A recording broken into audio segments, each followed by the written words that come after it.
Makasih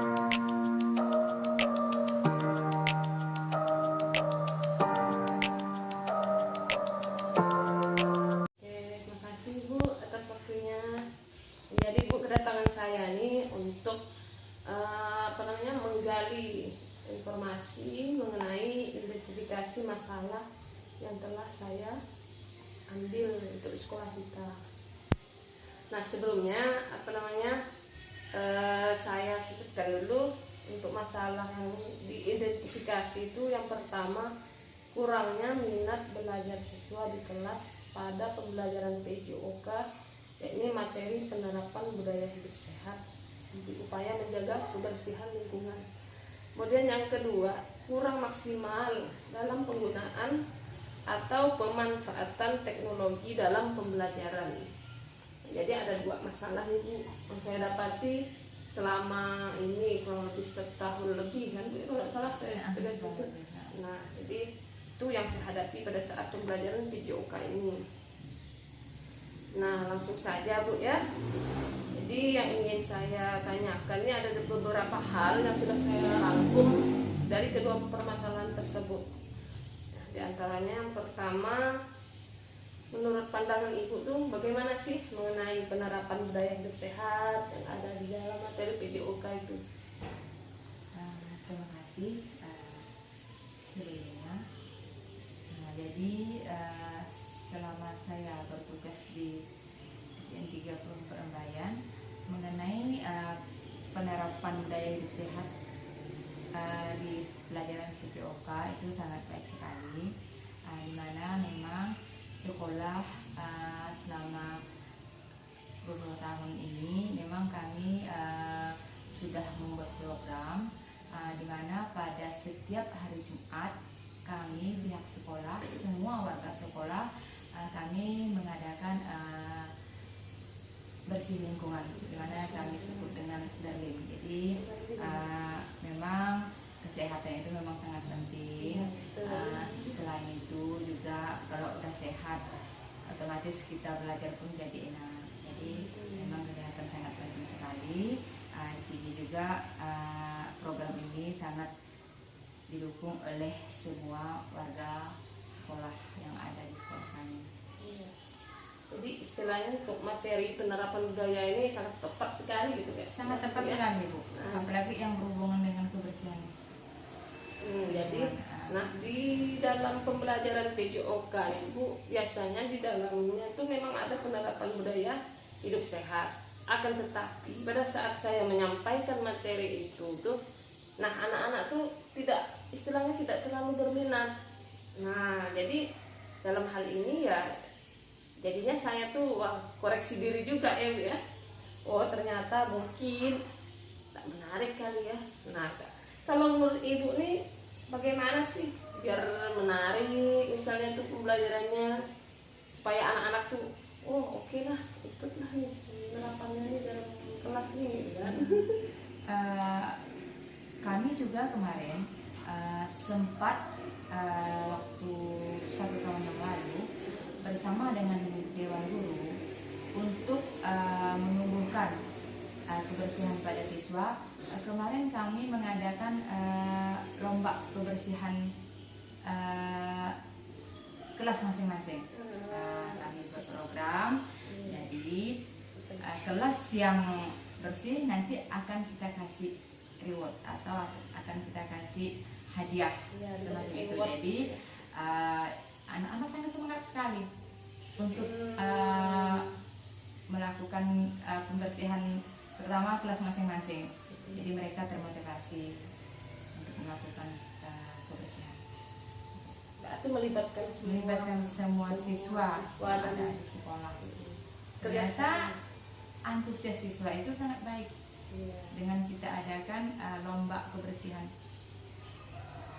kelas masing-masing, jadi mereka sangat antusias mewarnai kelas, membuat pernak-pernik, berlomba-lomba.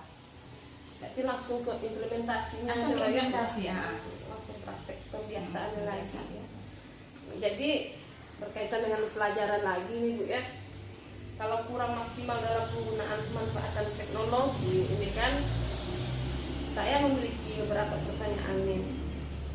Jadi bagaimana sih kebijakan sekolah mengenai pemanfaatan teknologi dalam pembelajaran? Kebijakan sekolah, jadi kami bersama Dewan Guru kemarin sudah melakukan rapat bersama juga BOS.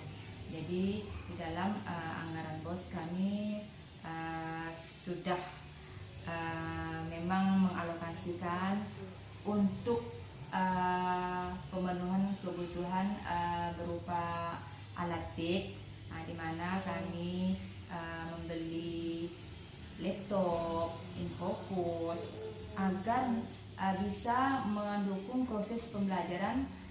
Ini bukan hanya berkaitan dengan pelajaran PJOK, ini bisa juga kita manfaatkan untuk pembelajaran lain, di mana Bapak Ibu guru bisa memanfaatkan alat TIK dalam pembelajaran, baik itu infocus maupun itu laptop. Jadi supaya pembelajaran yang mereka lakukan itu lebih menarik, supaya anak tidak monoton belajar cuma misalnya tanya jawab, ceramah. Jadi Bapak Ibu guru bisa menggunakan alat TIK untuk pembuatan pembelajaran. Nanti masalah materi, mungkin Bapak Ibu guru bisa memutar video atau menampilkan hal-hal yang menarik mungkin dengan melalui alat TIK tersebut. Ya. Kira-kira Bu ada kendala nggak Bu dalam penerapan seperti itu? Baik dari sekolah maupun entah dari siswanya misalnya. Untuk pemanfaatan alat TIK, kendala pasti ada, terutama mungkin ada dari beberapa orang guru mungkin yang belum mahir dalam menggunakan alat TIK. Jadi ada juga sebagian guru yang udah paham. Mungkin kendalanya itu, selain itu juga mungkin memang alat TIK-nya terbatas. Jadi mungkin untuk gurunya mungkin giliran mungkin untuk pemanfaatan alat TIK-nya, itu saja. Kalau untuk siswa Bu ada nggak kendala? Untuk siswa kendalanya untuk pemanfaatan alat TIK, karena memang kami belum sepenuhnya mendapat bantuan alat TIK. Jadi siswanya mungkin belum sepenuhnya, belum maksimal. Harusnya memang kalau memang efektifnya mungkin siswa kalau memang dapat bantuan mungkin boleh satu siswa atau satu alat TIK, mudah-mudahan nanti Semoga dikabulkan. Terakhir Bu, mungkin terakhir ya, kira-kira saran atau bagaimana sih saran Ibu agar pembelajaran itu dapat berjalan dengan lancar, siswa pun menyukainya gitu. Ini saran dari saya, seharusnya guru harus selalu inovatif dalam proses pembelajaran, terutama dalam penyampaian materi. Jadi Bapak Ibu guru tidak hanya monoton menyampaikan materi pembelajaran, khususnya metode, jangan hanya di metode ceramah. Mungkin Bapak Ibu guru bisa menggunakan metode lain, bisa juga misalnya metode kelompok, atau misalnya boleh juga siswa langsung diajak ke lapangan untuk lebih maksudnya lebih di lapangan, mungkin anak-anak lebih Stres untuk lapangan itu anak-anak nggak bosan kalau di dalam kelas, kalau di lapangan. Jadi guru seharusnya memang harus kreatif dalam metode pembelajaran. Selain itu juga guru harus lebih mahir lah mungkin menggunakan media pembelajaran. Misalnya dalam menggunakan laptop, dalam menggunakan infocus. Mungkin kalau misalnya pembelajaran menggunakan alat tik, mungkin siswa lebih menarik. Ya. Jadi mereka tidak bosan. Tidak bosan, tidak drama drama, ya, menonton ya. terus. Baik, terima kasih Bu ya atas jawaban yang sudah Ibu berikan kepada saya. Mudah-mudahan ini bisa bermanfaat dan menjadi koreksi juga bagi saya, bisa diperbaiki insya Allah. Ini saya mengangkat permasalahan yang ada di sekolah terutama. Nah, yaitu rendahnya minat belajar siswa pada materi penerapan budaya hidup sehat dalam kelas. Dari masalah tersebut, jadi saya mau minta pandangan Bapak ya selaku pakar dalam hal ini, karena Bapak kan sudah lama berkecimpung di dalam mengajar olahraga nih kan Pak.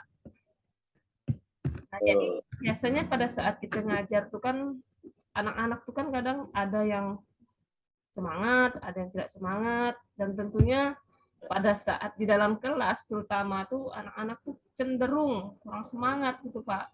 Malah banyak kan misalnya, Bu, olahraga lah Bu di luar. Apakah pernah enggak Bapak mengalami hal yang seperti itu Pak? Oke, saya jawab ya. Jadi untuk siswa, terutama di kelas, dalam hal ini Ibu kan mengangkat materi tentang budaya hidup sehat. Nah, tentunya kalau kita lihat langsung di lapangan, di sekolah, khususnya di kelas, itu pasti kita temui ya siswa yang antusias dalam belajar di kelas, ada juga sebagian yang kurang semangat dalam mengikuti pembelajaran. Nah, saya pun selama ini ya mengajar di kelas, terutama penjaskes ya, sudah saya tempuh beberapa, kalau tidak salah hampir 10 tahun lebih. Memang sama ya, kita pasti selaku guru menemui kendala yang seperti Ibu sampaikan tadi. Pasti itu Bu, ada yang semangat, ada yang kurang semangat. Jadi guru tinggal mencari cara bagaimana sih biar siswa-siswinya tadi mengikuti pelajaran di kelas dengan antusias, seperti itu. Kira-kira Pak, faktor yang menjadikan siswa itu semangat tuh apalah Pak? Faktornya gitu. Ya, pasti ada beberapa faktor yang mempengaruhi siswa-siswi kita semangat atau tidak mengikuti pelajaran di kelas. Tapi sebelum itu saya ingin berbagi pengalaman saya, terutama di sekolah saya, dan berbagi juga pengalaman dari informasi dari guru-guru. Kadang kan guru itu kan biasa saling bertukar pikiran, konsultasi seperti itu. Dan juga pernah langsung mendengar keluhan peserta didik, anak-anak kita tadi, siswa-siswi. Katanya pembelajaran yang mereka dapatkan kurang menarik dari guru si A, si B, seperti itu. Jadi kita mencari tahu apa yang membuat mereka tidak menarik dalam pembelajaran di kelas. Katanya mereka jenuh, katanya kan dalam mengikuti pembelajaran di kelas.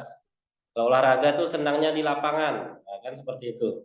Jarang yang di kelas mereka senang. Iya, betul. Jadi supaya siswa-siswi senang belajar di kelas, jadi kita guru berpikir bagaimana mencari cara supaya pembelajaran yang kita sampaikan menarik. Contoh saja kita harus pandai-pandai ya menggunakan, memanfaatkan media pembelajaran yang ada. Kalaupun memang tidak ada, bagaimana caranya supaya yang tadi media yang seadanya bisa wow atau luar biasa di hadapan siswa-siswi kita. Dengan seperti itu mereka dalam mengikuti pembelajaran tidak kaku, tidak monoton. Timbullah kesenangan mereka mengikuti pelajaran di kelas tadi. Seperti itu. Untuk contoh media yang biasanya Pak, misalnya gitu Bapak, media yang digunakan. Sesuai zaman sekarang Bu ya, IT, saya lebih menyarankan kita memanfaatkan media IT, misalnya audio visual. Kita gunakan saja, dibuat slide yang berbentuk video, ditampilkan di kelas, Dari media audiovisual tadi, saya rasa sangat menarik bagi siswa-siswi. Apalagi kita memilihkan media audiovisual yang pas dengan materi kita. Jadi dihubungkan biar terlihat menarik. Kira-kira seperti itu, Bu. Oke. Kalau untuk model atau metode pembelajarannya Pak, biar lebih menarik gitu dalam kelas tuh biasa gunakan apa lah Pak? Ya, oke. Jadi menurut saya ada beberapa alternatif yang bisa digunakan biar siswa tadi uh, semangat ya. Terutama yang tadi kata Ibu pertanyaan sebelumnya kurang semangat dalam belajar di kelas. Ya. Kalau di sini materinya penerapan budaya hidup sehat. Nah, saya yakin semua sekolah itu sudah mencoba ya, bahkan telah melakukan cara-cara yang pas untuk membiasakan siswa-siswi dapat melaksanakan budaya hidup sehat. Nah, setiap sekolah punya aturan tata tertib yang bisa mendukung kebiasaan hidup sehat. Nah, selanjutnya kita sebagai guru, bagaimana melakukannya sesuai kondisi sekolah, Bu. Oh, Itu yang oke Pak, terakhir Pak, saran atau kiat-kiatnya supaya kami ini bisa mengatasi hal-hal yang seperti itu. paling efektif menurut saya ada model tadi ya. Model kan belum terjawab tadi. Jadi saya rangkum dari beberapa yang saya sampaikan tadi. Saya sarankan sekolah itu membuat program pelaku hidup bersih dan sehat, bekerja sama dengan pihak eksternal, misalnya puskesmas misalnya. Jadi nanti diimplementasikan di sekolah. Nah, jadi siswa-siswi dapat membudayakan pelaku hidup sehat. Kalau metode pembelajaran yang cocok, kalau masalah seperti ini adalah metode discovery learning, di mana metode ini adalah strategi yang digunakan oleh guru untuk memecahkan masalah bersama-sama siswa. Jadi guru membimbing aktif siswanya, ya.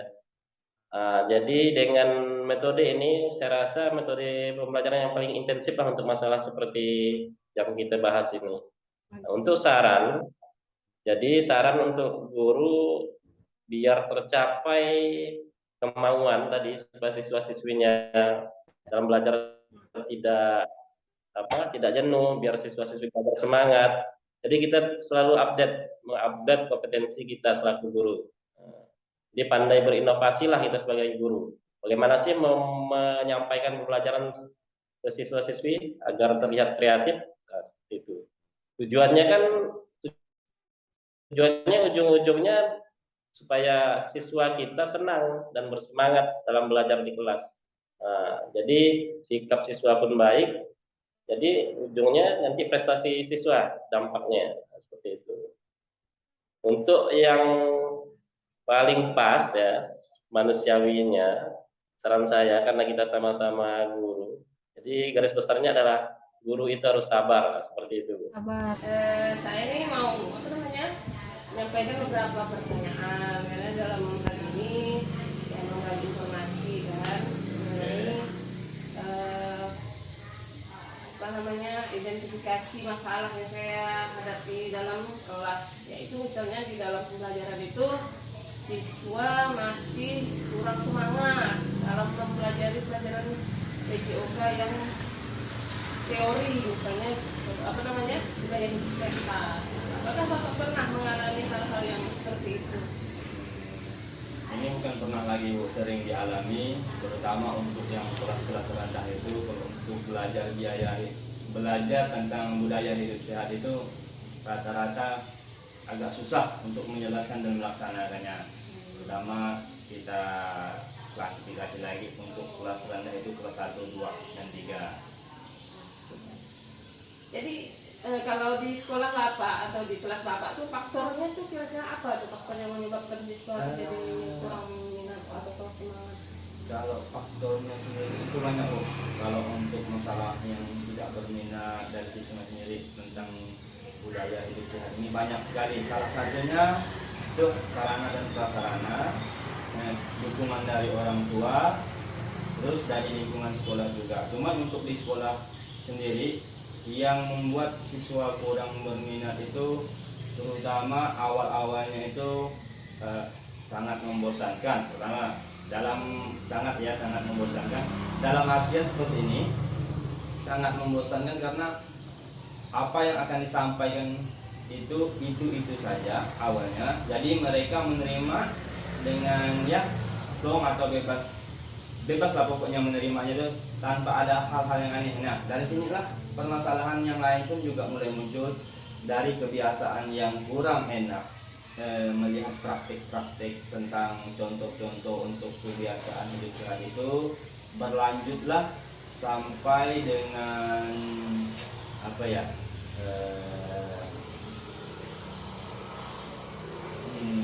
bahasanya Apa tuh Pak? Kebiasaan ya. nah ya, kebiasaan menjadi kebiasaan, lama-lama menjadi kebiasaan karena kurang asik, kurang menarik untuk masalah ya dipikirnya itu saja ya untuk kesehatan mereka.